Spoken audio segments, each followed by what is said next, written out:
So when things depreciate, it's an expense, not necessarily a devaluation of an asset. Land does not depreciate. Land improvements, building, and equipment do. I would argue the buildings. Usually, like houses, increase in value instead of decrease in value, but according to the accounting book, land is the only one not losing value. Land improvements will definitely lose value. Not the value of the asset, but the expense will happen. And equipment, yes, yes, yes. You'll expense out as it loses value. I like this third point, depreciable or depreciation, because the revenue producing ability of the asset will go down. If you have a super old clunky flower delivery car, could you potentially lose revenue? Yeah, because you can't get your flowers delivered as fast or even at all if you don't have a car to deliver them in.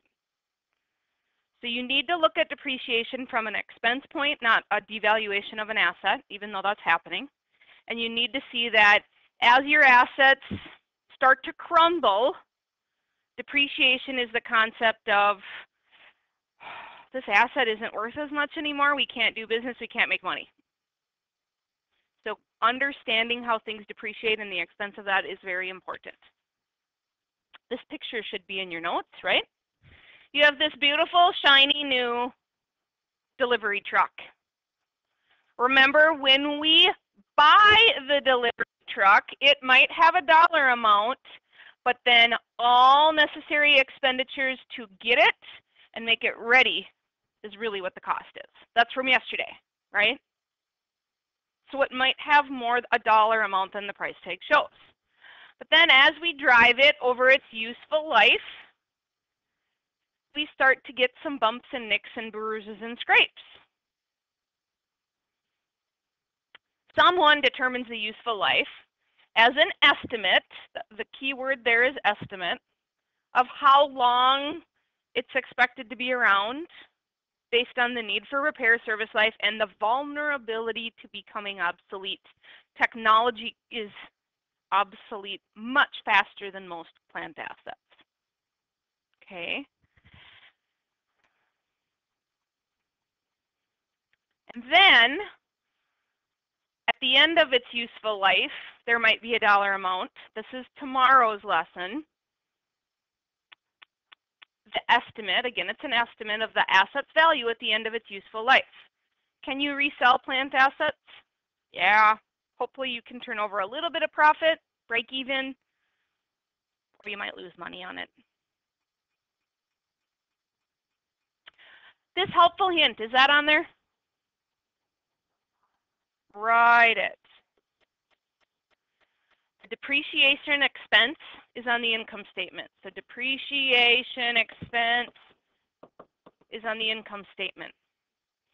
Accumulated depreciation is on the balance sheet where it devalues the asset. So you almost think of it kind of like a contra account to the asset itself. If you have equipment and then you have the accumulated depreciation on equipment, it's almost like a contra asset. So it's where the devaluing happens, but it's also shown as an expense on the income statement.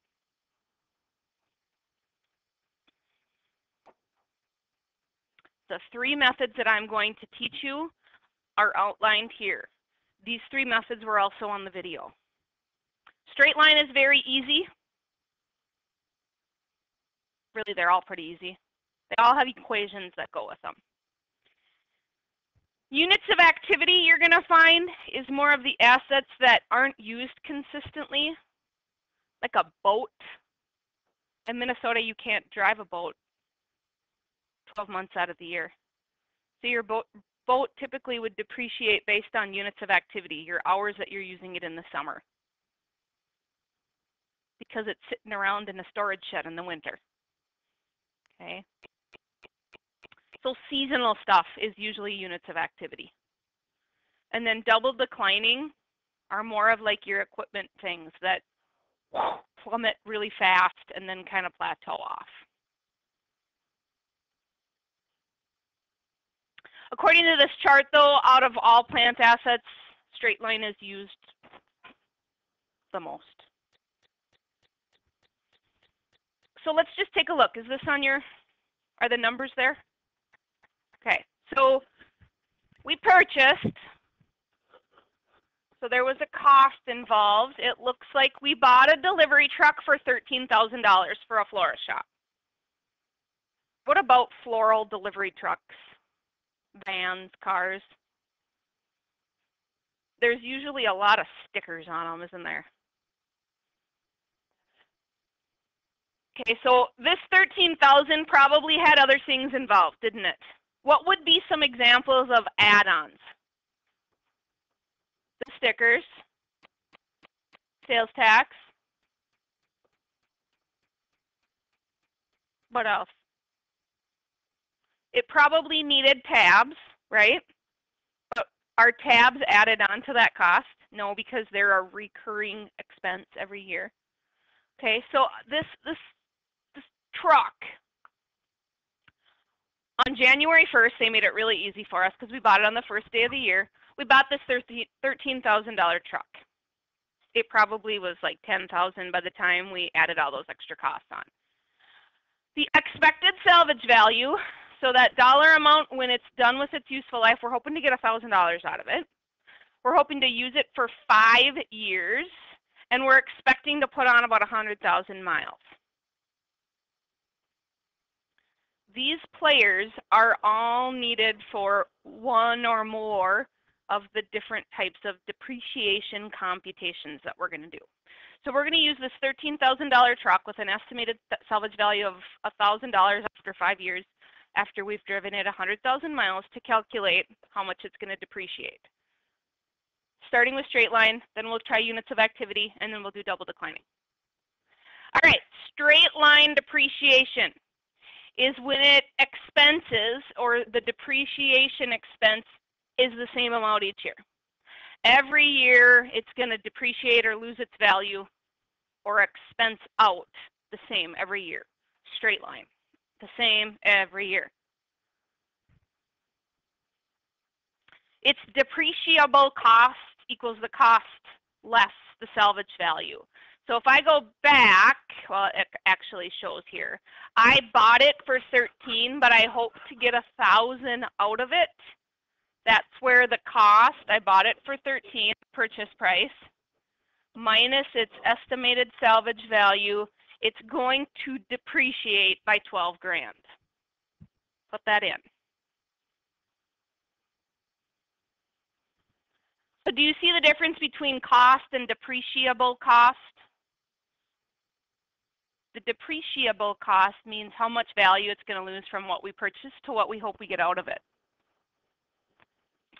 And then you simply take the depreciable cost divided by how many years you're going to use it, and it's going to depreciate by $2,400 each year. Can you see where students would screw this up? Can you see where students would take 13,000 divided by 5? That's not right, because that's not how much. We hope to get $1,000 out of the thing. Lucky for you, it was purchased on January 1. It makes figuring it out a lot easier. When you buy it mid-year, you don't have it for a full year right away, and you don't have it for a full year at the end of its useful life. That gets a little bit tricky. It's easy to calculate, but it's just a little more complicated. So you always want to look at the purchase date. Someone explain why it's 12 grand divided by 5 years instead of 13. Say it again. Who can tell that story one more time?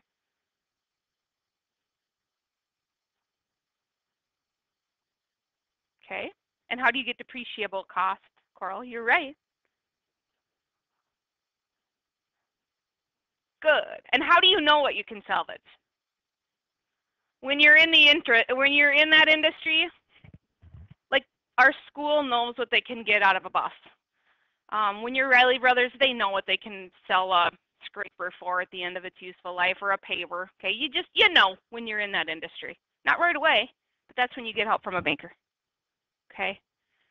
So this chart, now this is on your sheet, isn't it? Okay, there's a lot of numbers there, but why do I see 1, 2, 3, 4, 5? Why do I see those? Okay, it was estimated that it had a 5-year useful life. I'd write that in.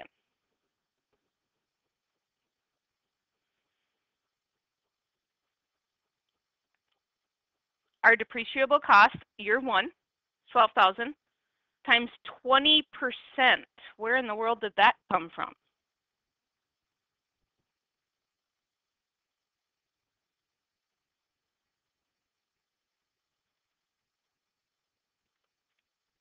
Where did we get 20%? Is 24% of 12,000 20? It must be.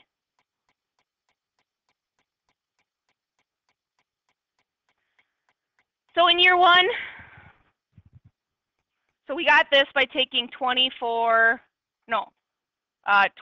divided by 24, because it has to be, so 12 divided by 24 equals 20%. In year 1, we have our accumulated depreciation pile equaling 2,400. I want you to draw this. Year 1, because this is going to be our accumulated depreciation pile. Because every year this will be our expense. Every year it's going to be 2,400 because we're using straight line. You'll see this in a minute. At the end of year 1, my book value is 10,600. I could sell that thing if I wanted to, estimated, for 10,600. So then the next year we're going to bring the cost divided by 20, 2,400. But now what's going to happen to our pile? We're going to add to our pile another 2,400 after year 2. And then we're going to keep going.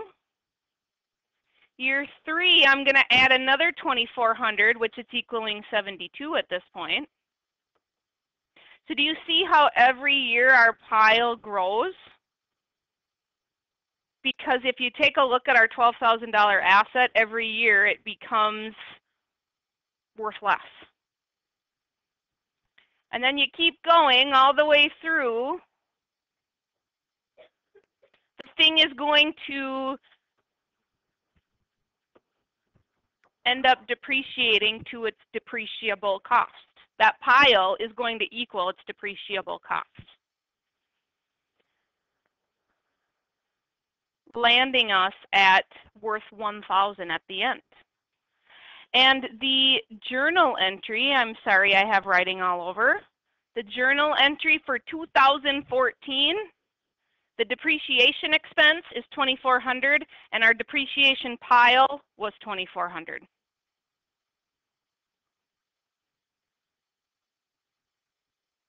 So do you see how the first year, those two are equal?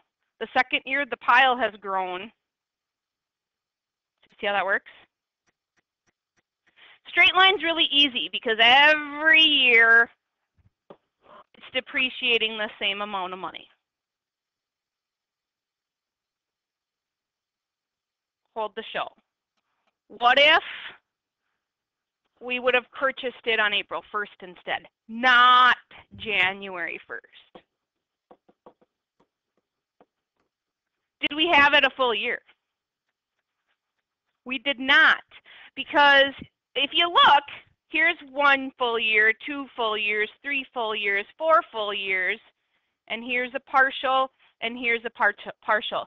If I bought it on April 1st, I had it April, May, June, July, August, September, October, November, December. I had it 9 of 12 months. When am I going to ditch it way out here in year 6?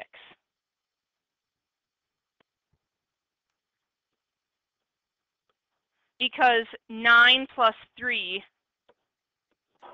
equals a full year. In year one, I had it 9 months, and then I had it, so that's a partial year, and then I had it all of the next year, all of the next year, all of the next year, all of the next year. But to equal my full 5 years, I'm going to get rid of it January, February, March, because then that gets me back to April. So although this looks like 1, 2, 3, 4, 5, 6, it's actually not 6 years, it's 5 full years with the 2 partials on each end equaling a full year. So when things don't happen on January 1st, they're a little more complicated. Why is the depreciation expense in 2014 not the $2,400 that we talked about? Why is it not $2,400? It's only 9/12 of the year. You're right. So that shakes out to be $1,800.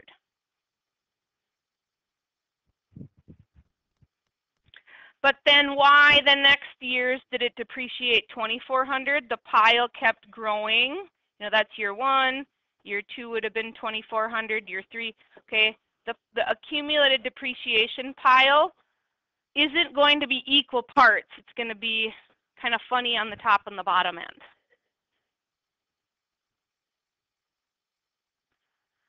Let's take a look at the same delivery truck, only this time looking at units of operation.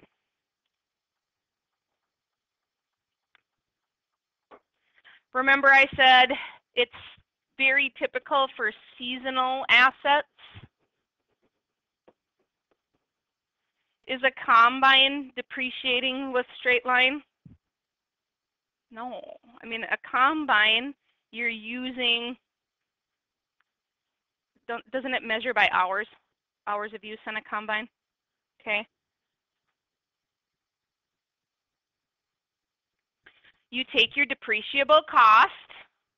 Remember that amount came from the purchase price minus its estimated salvage value.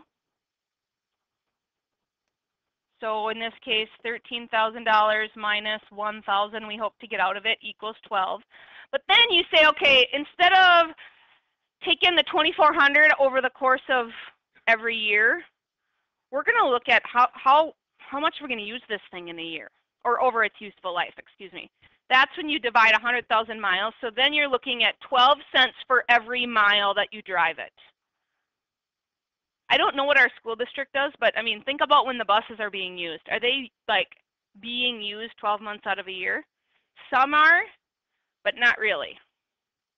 Their wear and tear is happening September, October, all the way through May. Would you agree? And then you figure out units of activity during the year. How did we get to that 15,000?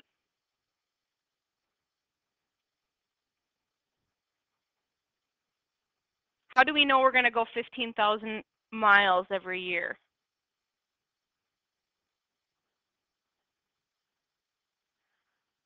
$100,000 divided by, is it by 5? That would be. I have to remember how to get that dollar amount, or that mile amount. Put that in and we'll see what the chart shows.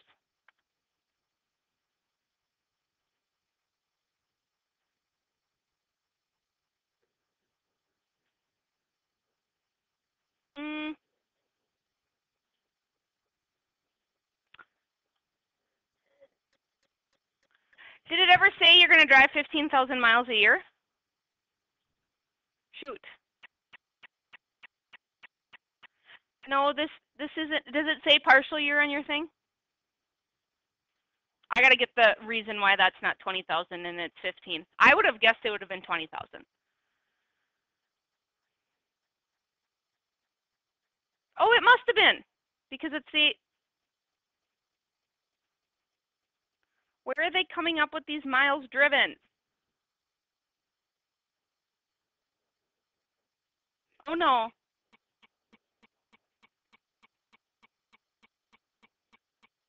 Well, these are like actual miles driven, but it doesn't say it in the book. Let me look.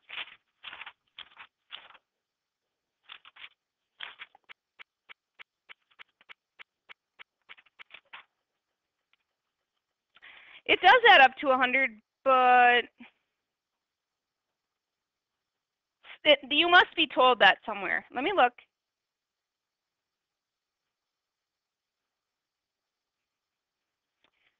I'm going to read to you in the book what it says. To use this method, companies estimate the total units of activity, so 100,000 miles, for the entire useful life, 5 years. And then divide these units into the depreciable cost, so 12 grand. The depreciation cost per unit, so 12 cents, is then applied to the actual miles driven. So they're saying these numbers would be given to you somewhere. In year 1, the actual miles were. In year 2, the actual miles were. So I want to keep going so we can actually do some problems. The declining balance is definitely the more accelerated method. Like, it's going to, like, here's my little car. Actually, I'm going to have a truck. Here's my truck. And I buy it, and it whammo really declines, and then it plateaus off. Okay? It's twice straight lines rate because it's called double. So 2 times straight line equals double. And then you look at the book value.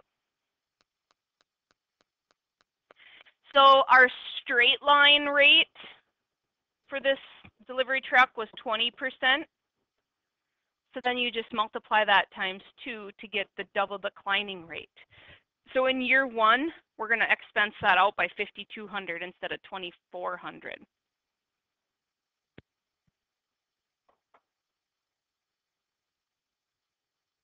Notice though, it's using the 13, not the 12.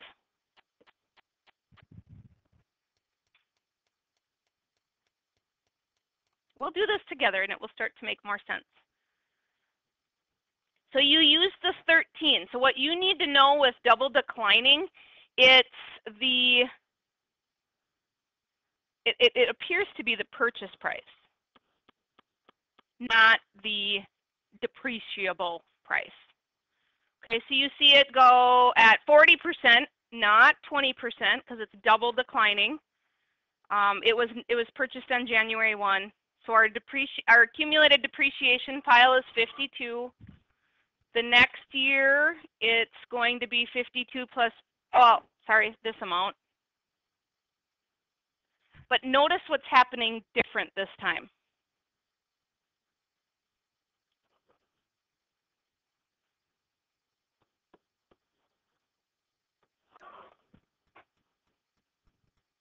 Make that notation.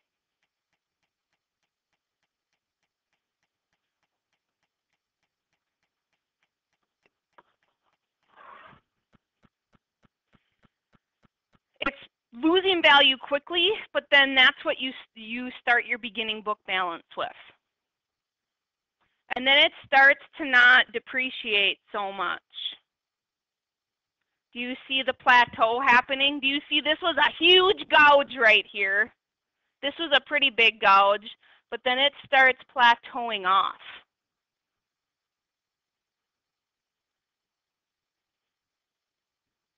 Now this gets a little bit tricky in here. Why is that starred? Well, we need it to equal $12,000 or its depreciable value. So you basically have to force this to equal. Now this is getting a little tricky in here. I would rather be done looking at this and actually doing the problems. Okay, it's going to make a lot more sense. Is this chart in there? In your notes? Okay.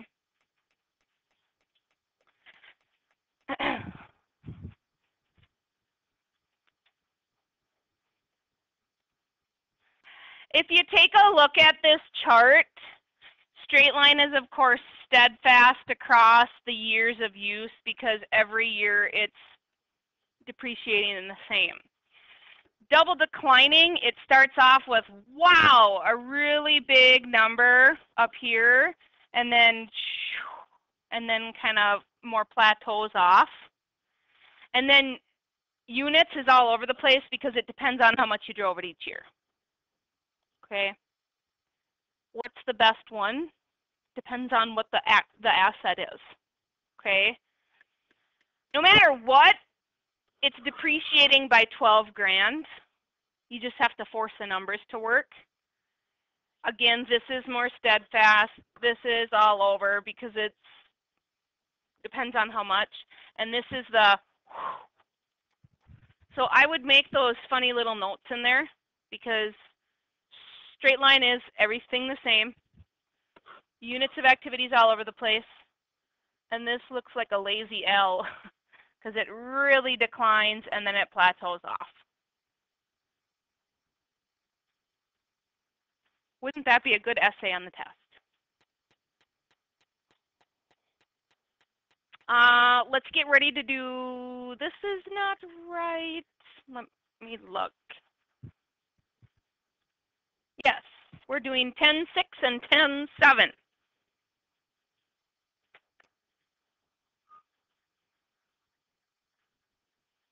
Straight line, units, or double, okay? And we hope to have it for 5 years. So to calculate, and then it asks, what's the straight line for 2014? See, then here, what's units of activity for 2014, assuming it was used 1,700 hours. So they're always going to tell you how many they're going to use it for. No wonder that threw me off. And then what was the double declining for 2014 and 2015? So let's figure them out. We bought a machine for $150,000. In your notes, write A, straight line method. And I don't know, maybe we should put the players in there. We bought this machine for $150,000. Okay, I think we maybe should. I'm looking here, and it was on October 1st. Rats. Salvage value is 12 grand.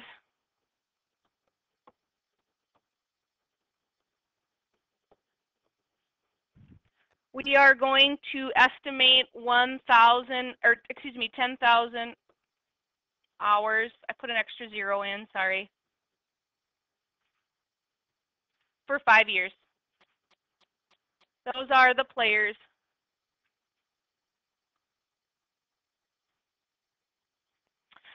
So our first little bit of math that we're going to do on this asset, remember, is it devaluing the asset? Sort of, but we're looking at more of what is the expense of having this asset around to do business, and then how much money are we losing on of it. 150 minus 12 becomes the depreciable cost. Divided by its 5 years of estimated useful life, it's going to cost us, or the depreciation expense, $27,600 per year.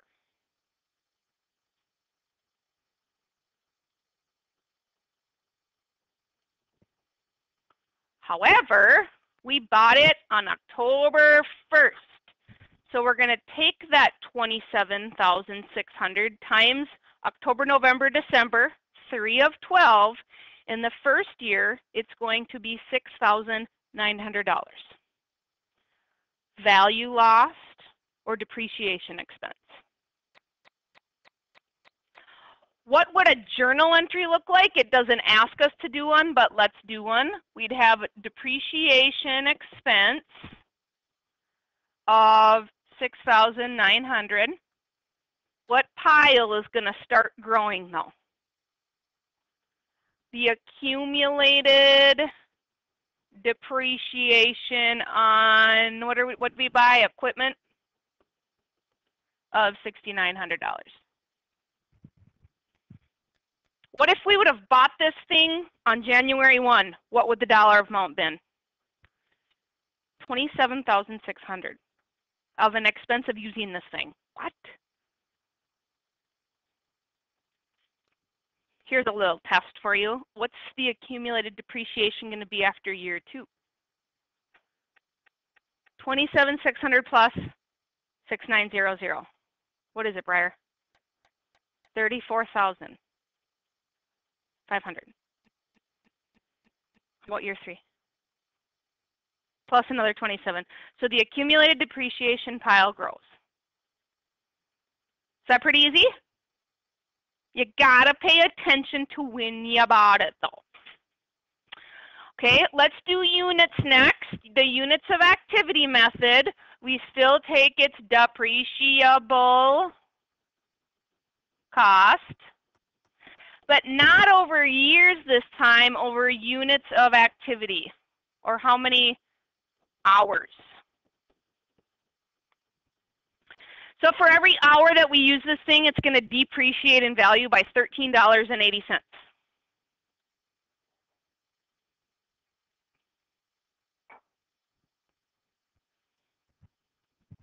How many hours did we use it in 2014? Look in your book. We used it 1,700 hours times its cost per hour.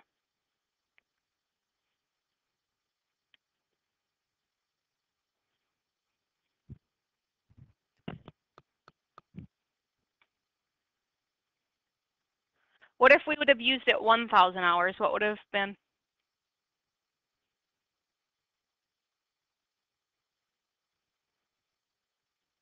$13,800. Okay. For both of these,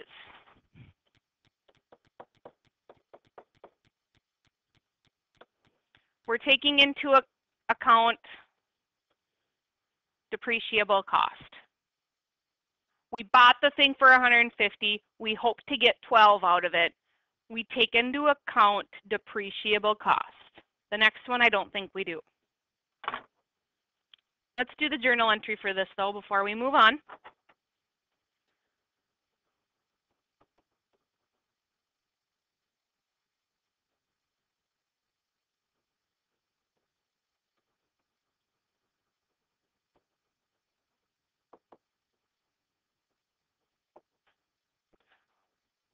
Wow, a difference. What a difference. So you mean to tell me if we are using the units of activity depreciation method, we're going to see a expense of $23,460, but if we're doing straight line, it's only going to be $69? Talk about a difference in. But you know, you think about something that's used seasonally. Will the next year necessarily be that? Not necessarily. So remember, units of activity is all over the place. That's the big squiggly line, where straight line is. Do we care that we bought this one on October 1st? No, it's a matter of how many hours did we use it. Okay, for C, we are not looking at the depreciable cost.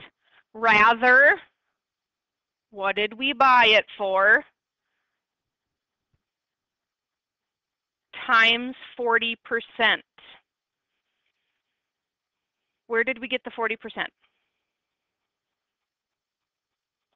It's double straight line. Where did we get the straight line one? I don't have a calculator in front of me. How do we get 20%? How do we know that was 20%? Can someone crank out some math to figure out where that 20% came from? It has to do with the years.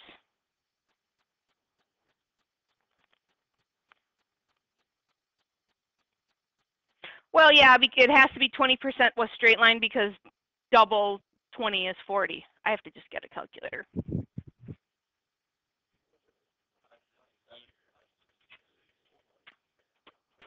I don't have a calculator. It was a 5-year thing.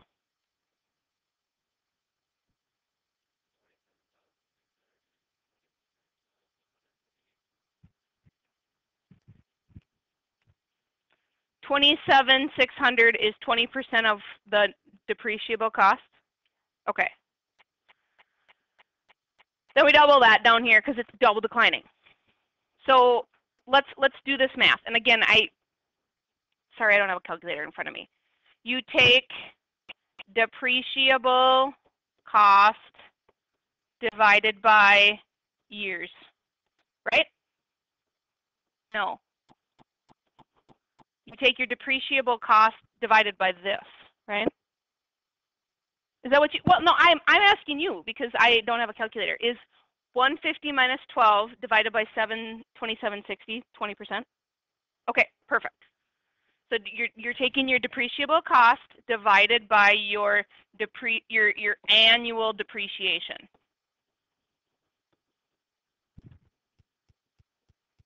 Bring your calculator up. I just want to make sure that's right. Ooh.